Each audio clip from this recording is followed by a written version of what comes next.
everyone, and welcome to another episode of Studio Insights with the Belvista Studios team. We are looking forward to asking each other questions, getting value from each other, and learning from each other so that we can become better practitioners. Before we get into today's episode, we recommend that you check out our Creator Hub. There is a ton of value on there that will add value to you as a learning designer. From storyboard templates to accessibility, alt-tabbing design, graphic design tips. So go and check it out and find something that will help you in this current moment. But let's get into today's episode. Victoria, you can ask the first question. Thanks. My question is for both of you. It's kind of a specific question, but I think like the general gist of it would apply to anyone doing any task. So at the moment, I'm trying to organize and like plan out the layout of our onboarding bootcamp that we have coming up. Like setting out what we kind of know, like what they're going to do each day of it, but making sure that they've got like the right resources from us and like links to things and all of that.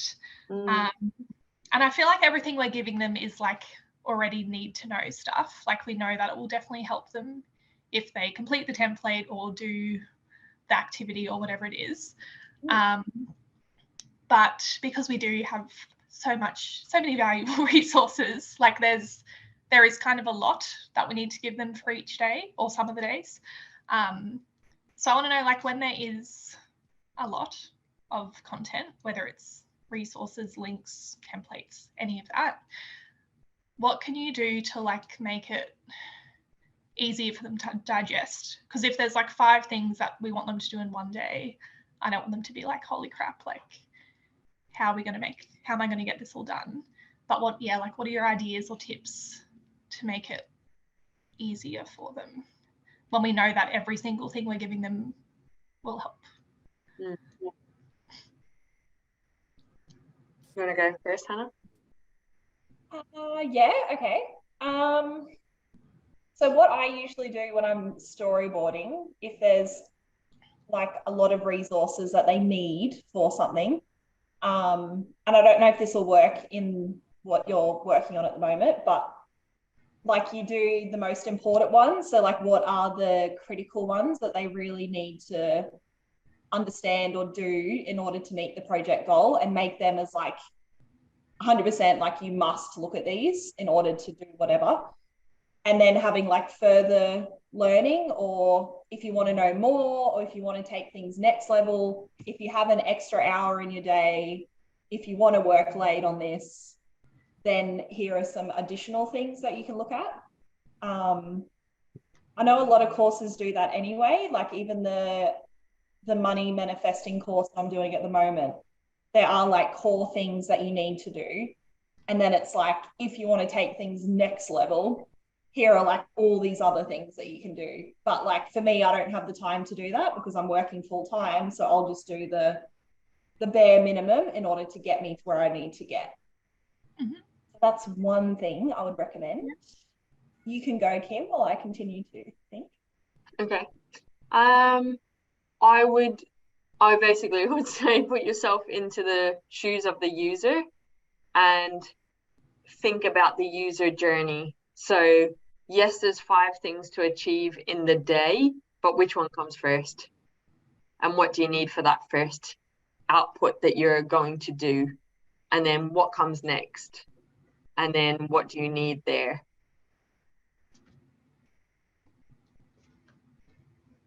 And I think it's like, like Hannah said, do you have to use it? Like, as in we're going to do it together now, so everybody open it? Or it's like, this is something that will support you to do it better. Further learning, take it next level.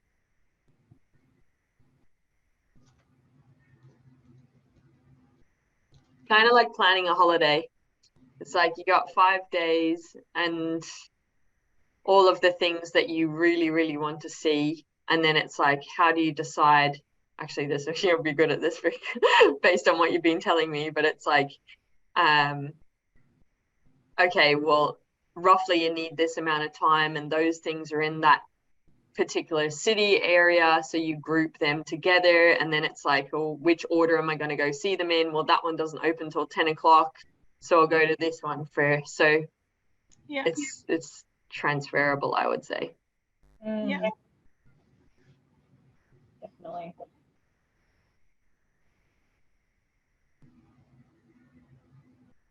Anything else? Breaking it. Just Yeah. Breaking it. You cut out after breaking it. Another thing, you had a dramatic face on as well, so I was like, breaking it, and then I just yeah. part of the lesson I was trying to share with you. Yeah. Like breaking down, like you've got your overarching goal for the whole boot camp, but breaking it down to like, what do they actually need to do at the end of this day? So day one, they have to like write their content. They need to write it in a way that so people understand the why, and being really specific around what they need to do, and then matching up the resources to that. And maybe you've got like 2 resources that help them do the same thing. So then you can question, do they really need to do both, or can one be better? And then the other one is just like support if they've got time or need more information.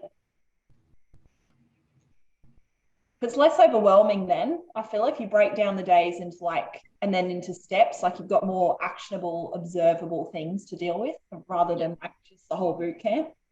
Yeah. And that's the thing, is just realizing it's actually a planning task, an organizing task, so it takes time. It's not just the like, oh yeah, I can see it all in front of me. It's like God forbid you use a pencil and a rubber, like you want to be able to copy and paste, or you want to have a tablet that you can just go, oh, I thought it was over there, but now this one's grouped over here. So that's me on it, honestly. And potentially, if you're putting pressure on yourself because you're running out of time, checking in early to say, this isn't possible within the allocated time because of X, we need to plan a different way of doing it. And it might mean like you and I do it together another time, or you have more time tomorrow. Kim says, no, you have to do it. And then you just do it. Yeah, I'm like, is this what's going to happen after this? Yeah, she would give you more time. Softening the blow. Yeah, you've already hit your missed that notification deadline. So on track, I assume. Well done. Well, it is. And like what you guys have said, like I have been applying that, like the tips that you've given, like that is the process I've been following. Yeah. But yeah, I think I still like am finding it a bit challenging. And even because I'm trying to like frame things when there is like 5 resources, I'm trying to like frame things to like, if you want to do this, use this. But then if it's like 5 things of that, then yeah, it's like I want to do all of them. So then it's a lot if they want to do all of them. Or I should say, think about how I'm framing things. I'm trying to like, because I've grouped the things I think people need each day. But then it's like within that, certain things can be grouped together as like optional things if there's a specific something that they want to develop in their course or whatever. So yeah, some things are like optional, I would say, depending what the participant wants to do. But yeah, trying to figure out like those linking things to figure out where things sit, like what is 100% must do and what's, if you want to do something like this, here's a link or something to help you. Yeah. I would say there, so basically Hannah and I, it sounds like we've just validated what you're already doing. Yeah. Yeah. And then, so for me, what I'm hearing is the problem is actually not really around the organization. It's more around the grouping of the value add and how that's communicated. like those optional extras that you're saying? It's like, how are you categorizing the optional extras? Is that what you're getting at now? I don't know, it's kind of like it's part of both, because it is like the grouping itself, like what actually should be an optional thing. Yeah. And then, yeah, the framing to make it clear that it's an optional thing. But you know, like some things I think are just necessary, and then there might be a lot of those. Like it might be too much. I don't know. I kind of see them like linked together, like the problems linked together. I think with that, I'd say, are they going to use it live in the 5 days, or is it a value add? Like, if we have time, or if you want inspiration for the thing you're actually going to use, like it's a template, right? So fill in, type in, click and drag, do something, versus everything else. And then you have identified like patterns within the value add, or the options, or the this is helpful, or this would be nice for them to consider. So you're and then that's where it's getting a little bit difficult.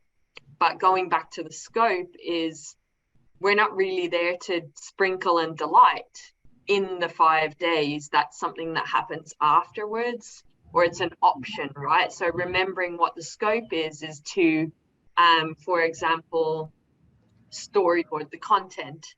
Now, if you decide that your the opening why message on your storyboard, instead of just, this is very basic example that I'm giving, instead of just an image with text, you say, I'd love to do an animation or a video, and then you're like, I need the video planning logistics template, or I need the script writing blog to support that.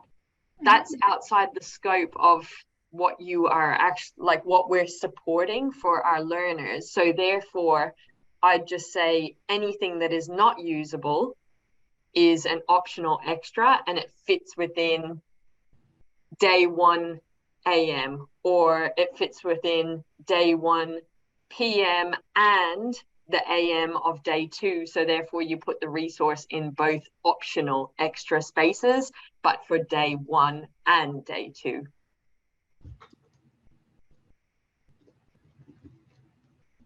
I don't think you need to get as specific, because not everyone is going to apply them. It's on it's kind of like, here's some beautiful things that do delight. What one do you want to use relevant to where you're at? And we can support them. That's where the coaching and stuff comes from. But from the actual, I am a learner and I'm going to use this now and produce this output as per the scope. This is it. This is how I'm categorizing, is how I would look at it. Yeah. How does that sit now with no, I think that, support on? Yeah, that will help me, I think. And I think that's where I'll just say probably the benefit for people listening is it seems like it got a bit hard, and then the pause is, this seems like it's a bit unrealistic for me to achieve in the time frame that I've been allocated. Now, is that a matter of the task has now changed shape? It's bigger than anticipated. We assumed things, we didn't consider things. Is it a bit hard, and maybe you're getting too lost in the detail? So therefore, can I get a second opinion? Just validate, does this make sense to you? So I think it's the important thing there is, like, it seems a bit harder than it needs to be. What can I take responsibility on there and make it a bit easier for myself? I agree. Thank you.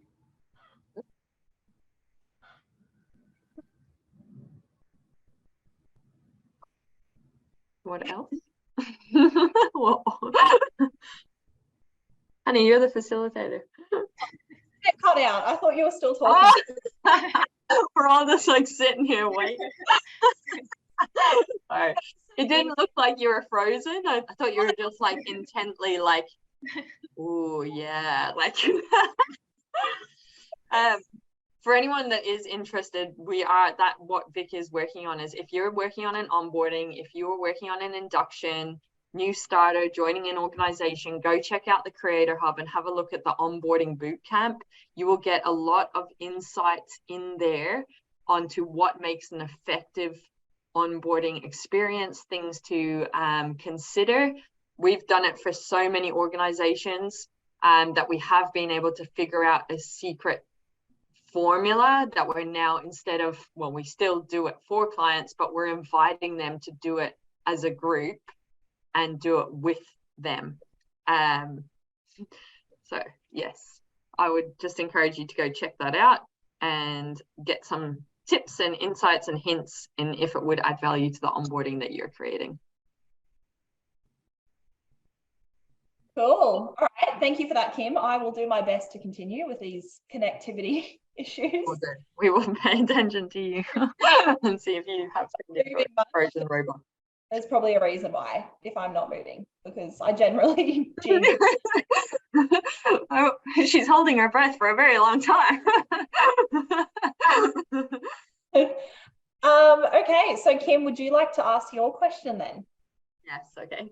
Thank you. I was wondering, for both of you, when you've invested so much into something, whether that is time or energy, whether that is a couple of hours or a couple of days or like a long many years of your life,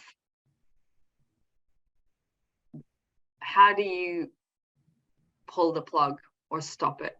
What are some tactics?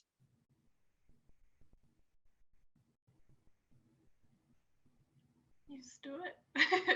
It's hard though, my whole life now. I honestly think the pain has to be bad enough that you can do it.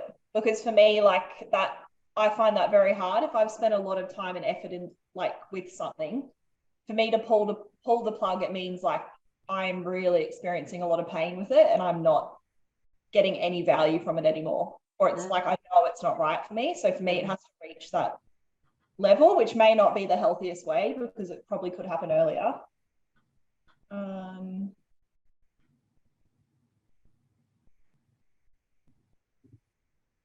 So I guess it is like channeling into like your intuition, and if like you're getting a really strong feeling, like you just do it.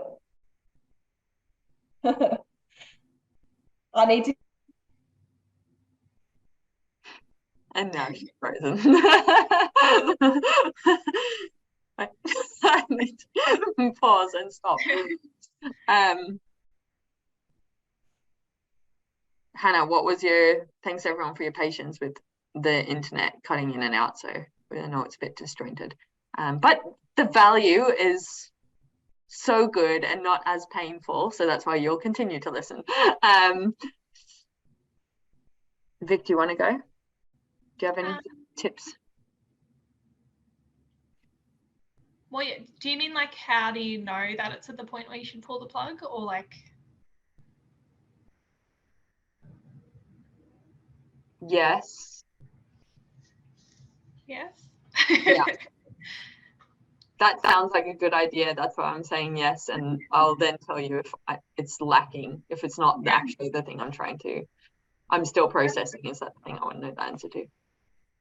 I think like I agree with what Hannah was saying. Like it's is like the pain. I think for me it's like, is the pain of what I'm doing more than whatever good outcome could happen if I kept going? Because like some things will be hard or uncomfortable or like horrible, but you know that it's going to be like worth it in the end. But if you're like, oh, it's it might be really good, but it's not good enough for what I'm experiencing, like the bad stuff I'm experiencing, then I would question it.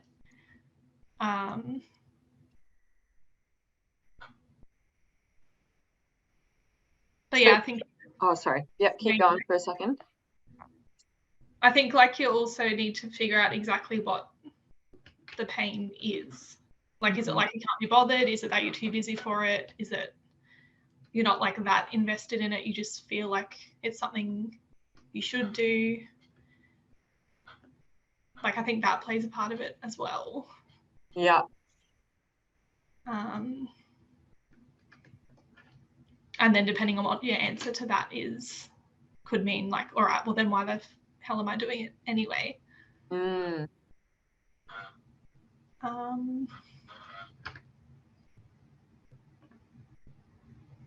What would then be some clues that this is painful?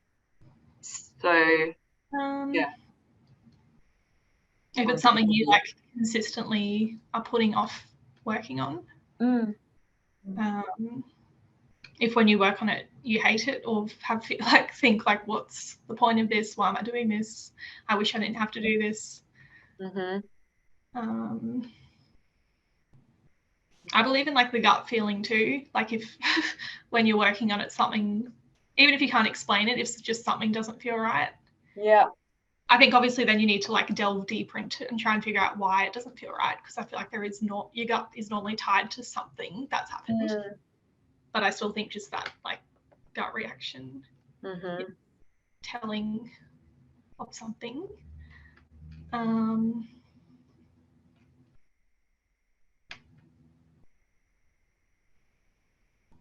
What else?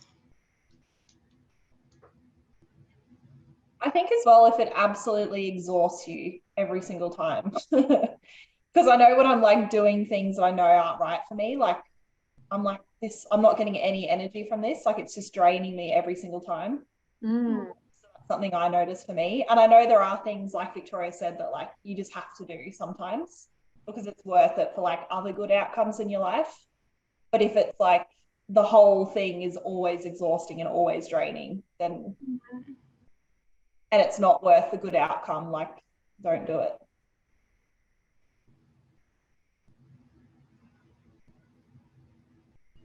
I think as well with what because initially you said like tips for like how to like pull out of something. Like just because you might want to give up on one thing doesn't mean you can't do something. There might be something like another option that Love that. you might get the same outcome from, or like a similar outcome from, but you don't have to go through the same hateful like it doesn't have to be throwing years of work down the drain necessarily. Like generally it's you would adapting it. Yeah. Is there Until something you can salvage? Is there something from it that does give you the spark? How does that continue, but you get rid of the other shit? Yeah, that's cool. I like that.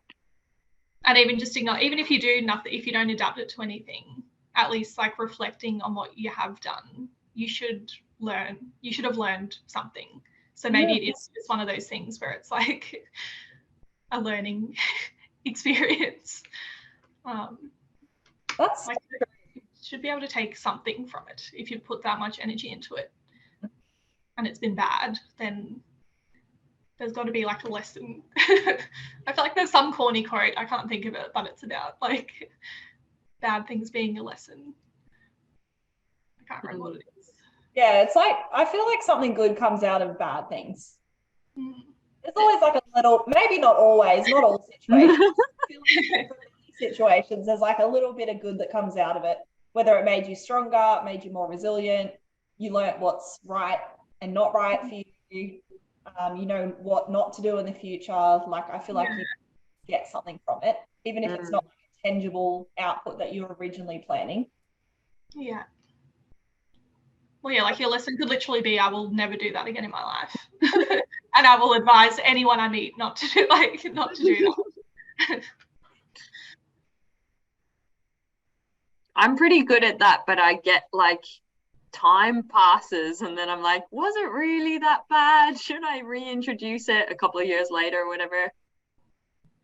Well, you're good at like journaling and stuff and doing reflective exercises. So like write it down and read it back and be like, does that still apply to me? I actually do have a list like that is I call it like my zero tolerance list, and it's all the things that I like have a zero tolerance for. Like I absolutely cannot do this again.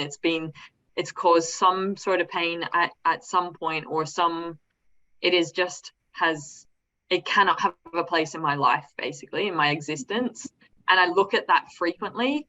to remind myself to make decisions, take actions. And that is actually really helpful. They're like very, very values-based things or protection-based things or whatever, but probably like values. But that's really, really helpful for me, is to have them written down, because then I'm like, oh my God, they're on the special list. Not just like, I think I had a bad experience there, or I don't think I really liked it that much. Maybe I will try the oyster. And then I'm like, no, I hate oysters. That's why I'm a vegetarian. Yes, it's a good tactic. Yeah. Well, you definitely do forget, like, over time, if you've had a bad experience, like, which is kind of good. It's a good thing for your brain to do. But yeah, if you've got it like written down, what did I hate about this? And if you, looking back at that list, you might be like, oh, well, I have a solution to that part of it now. Or that's really cool. Like if it, I don't know, if it was just a task you hated, say social media, and you're like, I hate doing that. I'm never going to do social media posts. And then in 10 years, you're like, oh, I can afford to hire someone to do it all. Yeah. I think as well in that little list, it's useful to be like, remember this example, like this is why this is a rule for you. Yeah. I think that's cool. The hindsight stuff is good, but I think the challenge, I'm just going back to my like original asking of the question, is like, when does it become a zero? Like, which is, I guess, where Hannah started from. It's causing too much pain in your life, and you're procrastinating, you're not energized by it. Yeah.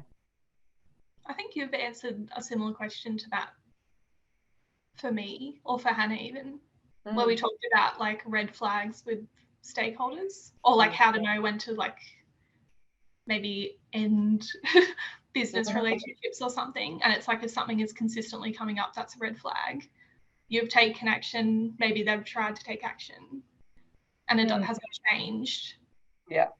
Like that's if you can't change. But I'm just thinking of my example, like yesterday I literally had so many red flags and I was like, you know not to do this, Kim. And then I was still like willing it on to the very last minute. Yeah. Actually, do you know what my process was there? I'm just thinking now, was I was exhausting all possible options for it to still be a possibility. And so my last thing was reach out to people that I respect and that I value their opinion to close any gaps that I thought might still mean this might happen. Reach out to yous. Didn't tell you that I had that vibe, right? You didn't know that in the beginning. I was just kind of, give me your truthful, honest opinion. Even though I was very close to pulling the pin, I was just like, I need to do it one more time, do it with the team, see what the go is.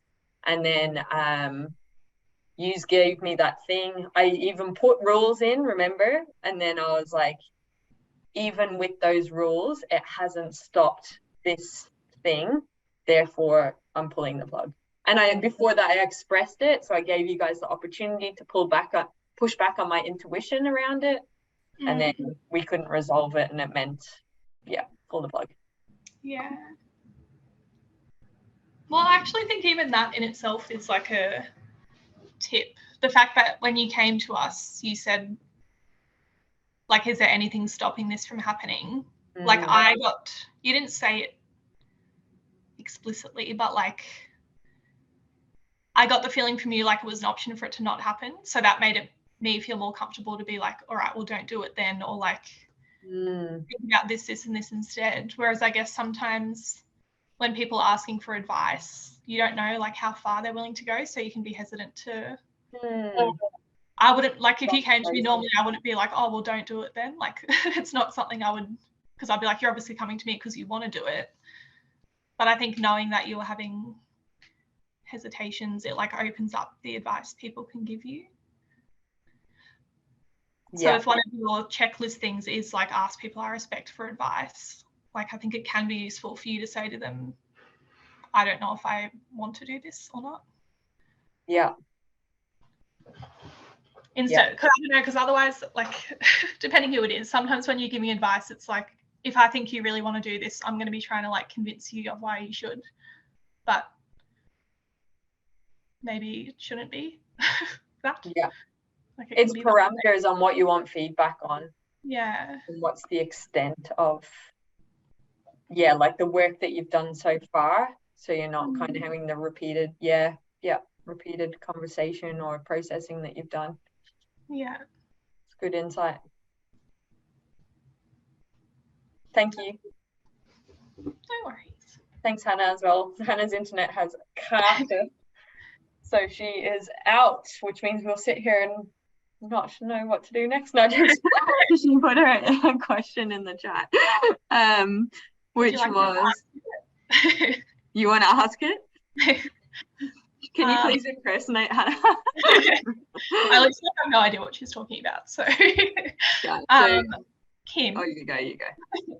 What is your biggest takeaway from the Rich Roll interview of Rick Rubin? How can learning designers apply it to their world? Okay, so people listen to this podcast, please. Sometimes there's just podcasts that are like, that was good. And then I'm like, this one hit on a different level and provoked a lot of different thinking. Whether it's right or wrong doesn't matter, but the fact that it was provoking different thinking on topics such as leadership, bias, creativity, problem solving, that sort of stuff, I think it's very valuable for people in our industry anyway, because we tend to either work doing those kinds of things, we bring bias into our work, we need to be creative for our work, we might be leading a team, we might be creating training that is helping people solve problems. We solve problems as learning designers. You might be doing a leadership training course. So yes, it's on Spotify, it's on YouTube as well. What it was about was those kinds of things, but a very different perspective on it. So Rick Rubin is a music producer. I don't know too much about him. It's just like came up and I was like, I'll listen to it. And I think he's worked with some of the top artists of like many generations. So I'll just say like Jay-Z, rapper kind of person, Red Hot Chili Peppers. So quite significant bands and musicians who are kind of thought of as pioneers. And it talks about how the music comes about and when they leave errors in the music and how the jamming sessions are the best. And it's about that kind of flow state as well as what I noticed coming into it. So there's a lot around the expression of the true self to find, it's not finding, that's the thing. It's the letting go, the surrender to express the true essence of what it is that is being expressed, whether it's through lyrics or through notes and instruments playing together or whatever, which then go on to be the best, I don't know, win awards or known as like timeless songs and still popular like 10, 20, 30 years on. And even just little tactics like he talks about, if you're a guitarist, go play an instrument you've never played before, because that is the way that you get back to the truest form of creative expression. So it's just like quite an interesting conversation, and I actually have it floated as something I want to listen to again, which is a rare thing for me because I didn't reflect in it. I actually just was like, this is the one time I'm going to just listen to it and not have judgment and not try to apply, just to really kind of experience it. So I don't have too much to share in how I can say it is how learning designers can apply it. But I guess some of the things that on a very small level that I did allow that reflection or application thought process to happen for myself was listen to the intuition, create space and to prioritize your intuition. And that might even mean creating an extra 10, 20 minutes on top of your task to get into the right headspace to be able to do that task. So if I think about for myself, I have been facilitating a lot of workshops this week. And I can feel my energy going, and I'm also trying to like support you guys, and I've got other tasks going on. I have my tasks, and like literally this time to, like, I don't know where I'm staying tomorrow night. Like, I have no plans. I need to find accommodation, all of that. So I feel like I'm in like a bit of a pressure situation, and I didn't want that to impact my the experience I was creating through the workshop. So we've got the cohorts, I'm doing coaching, I'm also facilitating analysis workshops for the clients. So I know that they take a lot of energy, a lot of problem solving, a lot of thinking on your feet. And I didn't want my fatigue or anything to impact my true essence, because when I'm my best form, I bring a lot of value in those spaces. So what that looked like was get up and go without your phone or anything and have a coffee and sit in the cafe, which means the value of that is if I get a takeaway, I come back and I sit in front of the laptop, and then I'm kind of distracted by like notifications or my calendar, or I'm not there to get present. So when I sit in the cafe, the coffee has to cool down. And it just created space for me to get back into my zone. I had no distractions. I just stared at the sidewalk, which allowed me, and I was also like kind of doing breathing to get back. What I found was when I get into this situation, I get into my head a lot. Now, it's not like I'm in my head beating myself up. That's not what I mean by that. But I actually feel pressure in my head of I'm thinking, I'm analyzing, I'm doing that sort of stuff. And what I know about myself in the role of a coach or facilitating is that if I can get into my heart, that's where I'm present, and that's where I can offer true value from solving the true problem that someone brings to me when they ask a question and I'm like, I don't quite think that you're asking the question that you really need help with. And yeah, creating that space for myself to then show up as my expression, my true kind of whatever those songs are, like the best song that an artist could create. That's my version of being able to create that, and it's getting into the zone for that. And then also like another side of it is if I think about that instrument, like play an instrument like with a different one, or like I'm right-handed dominantly, doing like brush your teeth with your left hand. I walk down one street to a cafe. Why don't I go the opposite way on the block to just break my state, and how that kind of frees me to get into my heart a bit more, and get out of the analytical mind, I guess. So there's some of the tactics that I would say. And then what else did I remember from that podcast? It's about the authenticity of your true self. And I think we experience this quite a lot, and we're seeing it a lot.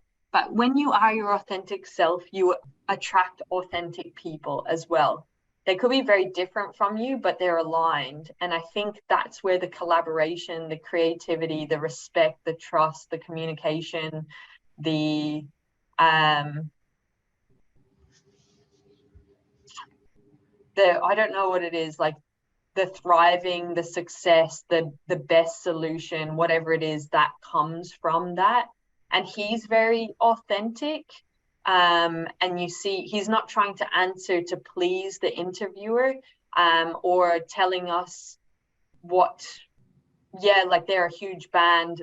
And I probably have all these stories about it, but that's not what we're here to talk about.